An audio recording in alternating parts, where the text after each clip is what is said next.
Good afternoon बच्चों। Last class में हमने 220 क्वेश्चन तक फिनिश कर लिया था। तब तक हमारा जो मॉड्यूल 7 था, जिसमें simple interest, compound interest, profit and loss वाला वो चैप्टर फिनिश हो गया था।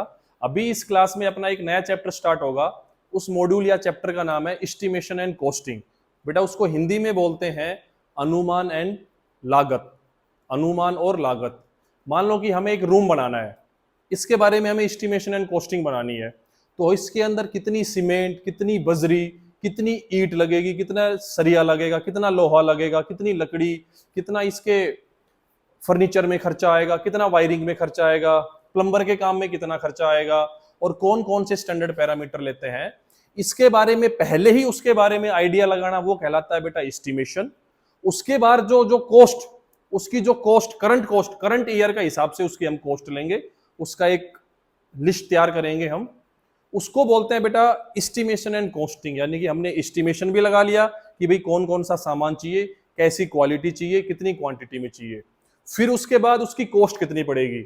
इस चैप्टर में हम इन्हीं पॉइंट्स को क्लियर करेंगे। इसके अंदर कुछ एक दो टर्म्स और यूज होंगे बेटा, एक हैंडबुक, एक रेफरेंस बुक। रेफरेंस टेबल भी बोल सकते हो आप, इंफॉर्मेशन टेबल भी बोल सकते हो आप। तो हम जो एक कंस्ट्रक्शन कर रहे हैं किसी भी चीज की, हम कोई भी काम किया हुआ है, करने का प्लान कर रहे हैं, जिसके बारे में हमने एक एस्टिमेशन एंड कॉस्टिंग की हुई है, उसके बारे में अगर हमारे पास पहले कोई एक्सपीरियंस है या पहले हमने सेम काम किया हुआ है, उसके हमारे पास कोई डाटा अगर हमारे पास रिकॉर्डेड है, तो बेटा उसको बोलते हैं रेफरेंस टेबल, रेफरेंस बुक या इंफॉर्मेशन टेबल के रूप में आ जाएगा। और अभी करंट के प्लान के बारे में अगर हमने कुछ नोट्स बना रखे हैं या हमने एक इंस्ट्रक्शन का अपने पास एक कलेक्शन रखा हुआ है, हमारे पास कुछ नोट्स तैयार हैं, कुछ इंस्ट्रक्शन रेडीमेड है हमारे पास, उसको बोलेंगे बेटा हैंडबुक। वो हैंडबुक में अंदर आता है। इसके अलावा कुछ और, 3 वायर के अंदर कितने mm की फिक्स होती है, 3.5 कोर के लिए कितना, कुछ पैरामीटर जो होते हैं बेटा वो स्टैंडर्ड होते हैं, वो फिक्स होते हैं। उन्हीं के बारे में हम क्वेश्चंस के जरिए उनको सोल्व करने की कोशिश करेंगे। तो इस चैप्टर में अपना जो फर्स्ट क्वेश्चन है, क्वेश्चन नंबर 221, वो है बेटा what is the other term used for reference table. यानी कि रेफरेंस टेबल का जो दूसरा नाम होता है वो क्या होता है। पहला ऑप्शन है डिक्शनरी। डिक्शनरी तो हम वर्ड मीनिंग के लिए यूज करते हैं बेटा। बायोग्राफी, ये किसी बंदे के बारे में बताना। बिब्लियोग्राफी भी रेफरेंस टेबल नहीं होती है। जो फोर्थ ऑप्शन है वो है बेटा इंफॉर्मेशन टेबल। जैसे मैंने बताया था कि हमारे पास अगर हमने सेम टाइप का कोई भी काम किया हुआ है, जिसको हम पहले का हमारे पास उसका डाटा रिकॉर्डेड है, उसको हम एज ए रेफरेंस यूज कर सकते हैं, तो वो कहलाता है रेफरेंस टेबल। उसको बेटा हम इंफॉर्मेशन टेबल भी बोल सकते हैं उसको। तो यानी क्वेश्चन नंबर 221 का option number D is the right answer है इसका। चलते हैं बेटा नेक्स्ट क्वेश्चन पे। Which handbook referred by machine engineer. Machine engineer के द्वारा जो हैंडबुक होती है, कौन सी हैंडबुक रेफर की जाती है। तो बेटा इसका जो आंसर है ये है मार्क स्टैंडर्ड। यानी कि मशीन इंजीनियर के द्वारा जो हैंडबुक रेफर की जाती है उसका नाम होता है बेटा मार्क स्टैंडर्ड। क्वेश्चन नंबर 222 के लिए C option is the right answer. उसके बाद चलते हैं हम नेक्स्ट क्वेश्चन, क्वेश्चन नंबर 223 पे। इसमें बताया था कि हैंडबुक क्या होता है। जैसे मैंने इनिशियल में कुछ स्मॉल पॉइंट्स बताए थे कि कलेक्शन ऑफ इंस्ट्रक्शन, या हमने कोई अभी करंट काम किया हुआ है, करंट जो काम करना है, पहले जो हमने सेम काम किया हुआ है वहां के कुछ इंपॉर्टेंट पॉइंट्स लेके अभी जो हमें काम करना है उसके जो इंपॉर्टेंट पॉइंट्स के जो नोट्स बनाए हुए हैं, जो हमने इंस्ट्रक्शन कलेक्ट कर रखी है, उसको बोलते हैं हैंडबुक। यानी कि टाइप ऑफ रेफरेंस वर्क और अदर कलेक्शन ऑफ इंस्ट्रक्शन। यानी कि जो इंस्ट्रक्शन का हमने कलेक्शन किया हुआ है उसको हैंडबुक के अंडर में आते हैं वो। तो यानी कि option number B is the right answer for question number 223। इसके बाद चलते हैं बेटा नेक्स्ट क्वेश्चन पे, यानी question number 224। Which standard schedule of rates to be considered for estimation. बेटा जब भी किसी काम का, जब भी किसी प्रोजेक्ट अगर हम करने जा रहे हैं, उसका जब एस्टिमेशन बनाएंगे तो लास्ट ईयर के थोड़ी ना लेंगे प्राइस। अभी जो सीमेंट का प्राइस चल रहा है, लोहे का जो प्राइस चल रहा है, ईंट का जो प्राइस चल रहा है, करंट ईयर का या करंट टाइम में जो प्राइस चल रहा होता है, उसी को लेके हम एस्टिमेट तैयार करते हैं। तो इसमें क्वेश्चन नंबर 224 में देखो standard schedule, so last year का भी नहीं लेंगे, लास्ट 10 ईयर्स का भी, last 5 years. Last option number D है standard schedule of rates of the current year. यानी कि अभी के ईयर में, करंट ईयर में जो रेट्स चल रहे हैं बेटा उनको इंक्लूड करते हैं हम। तो क्वेश्चन नंबर 224 का D option is the right answer. Question number 225, what is an over estimate. Starting में बताया था बेटा, मान लो कि हमें एक रूम की कंस्ट्रक्शन करनी है, मैंने मैंने उसका एस्टिमेशन किया कि इस रूम की construction including plumber and electric work 5 lakh में फिनिश हो जाएगा। 5 लाख का मैंने एस्टिमेशन किया। मान लो कि वो जो रूम है 6 लाख में कंस्ट्रक्शन हुई उसकी, जब फाइनल उसका जो एक्सपेंडिचर हुआ वो 6 लाख हुआ। तो मैंने एस्टिमेट किया था 5 लाख का, लेकिन खर्चा हो गया 6 लाख का। तो मैंने जो एस्टिमेट किया वो शॉर्ट पड़ गया, यानी कि कम पड़ गया, तो वो कहलाएगा बेटा अंडर एस्टिमेट। लेकिन अगर मैंने एस्टिमेट किया 5 लाख का, एक्चुअल में जो एक्सपेंडिचर हुआ उस रूम की कंस्ट्रक्शन करने में वो हुआ 4 लाख, यानी कि 4 लाख में उस रूम की कंस्ट्रक्शन होगी। तो मेरा जो एस्टिमेट था वो ओवर एस्टिमेट हो गया। तो इन्हीं दो टर्म से रिगार्डिंग आंसर है। इसमें पूछा हुआ है what is an over estimate, यानी कि ओवर एस्टिमेट क्या है। मैंने जो एस्टिमेट किया वो एक्चुअल एक्सपेंडिचर या एक्चुअल एस्टिमेट से ज्यादा हो गया। When an estimate is exceeded to actual estimate, जो एक्चुअल एक्सपेंडिचर या एक्चुअल एस्टिमेट था उससे अगर ज्यादा खर्चा हो गया तो वो कहलाता है बेटा ओवर एस्टिमेट।